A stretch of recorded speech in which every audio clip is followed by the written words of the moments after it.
மேட்டுப்பாளையம் அருகே வீட்டின் முன்பிருந்த வளர்ப்பு நாயை பதுங்கி வந்து தூக்கி சென்ற சிறுத்தை. CCTV video viral.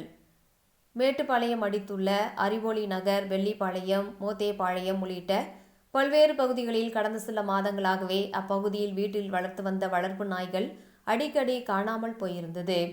இந்நிலையில் கடந்த அக்டோபர் 21ஆம் தேதி அறிவொளி நகர் பகுதியில் ருக்மணி அம்மாள் என்பவர் வீட்டில் வளர்க்கப்பட்டிருந்த நாய் சிறுத்தை ஒன்று தூக்கி சென்றது தெரிய வந்தது. இதேபோல வெள்ளிப்பாளையம் கருப்பராயன் கோவில் அருகே அடிக்கடி சிறுத்தை ஒன்று உலா வந்து அப்பகுதியில் இருந்த நாய்களை தூக்கி சென்று வந்துள்ளது.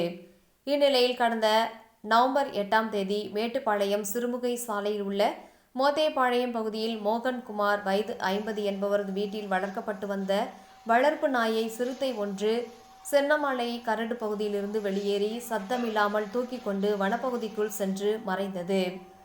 இது குறித்த வீடியோ அங்கு பொருத்தப்பட்டிருந்த சிசிடிவி கேமராவில் பதிவாகி இருந்ததை அடுத்து அப்பகுதியில் சிறுமுகை வனச்சரகர்கள் மனோஜ் தலைமையிலான வனத்துறையினர் அப்பகுதியில் சிறுத்தையை பிடிக்க கூண்டு வைக்கப்பட்டுள்ளது.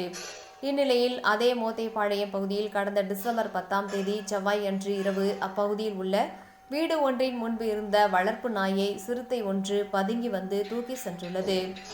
அந்த வீட்டின் உரிமையாளர் வீட்டின் முன்பிருந்த வளர்ப்பு நாயை காணாததை கண்டு அதிர்ச்சி அடைந்து வீட்டில் பொருத்தப்பட்டிருந்த சிசிடிவி கேமராக்களை ஆய்வு செய்துள்ளார்.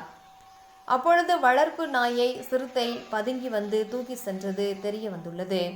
இதனால் அதிர்ச்சி அடைந்த அவர் இதுகுறித்து சிறுமுகை வனத்துறையினருக்கு தகவல் அளித்துள்ளார். தற்போதைய இந்த சிசிடிவி வீடியோ காட்சிகள் சமூக வலைதளங்களில் வைரலாகி வருகின்றது.